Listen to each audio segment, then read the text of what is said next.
Alle perplessità sulla decisione del governo di far arrivare le grandi navi a Marghera, espresse anche da una parte del PD veneziano, risponde il capogruppo democratico in Consiglio Comunale Andrea Ferrazzi.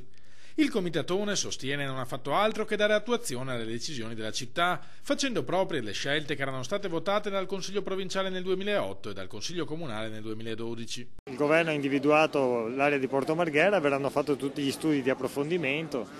È un'area anche interessante perché permette una rigenerazione, permette la trasformazione della marittima in porto comunque per navi di piccole dimensioni yacht. Ora naturalmente tutti gli approfondimenti tecnici serviranno per approfondire la cosa.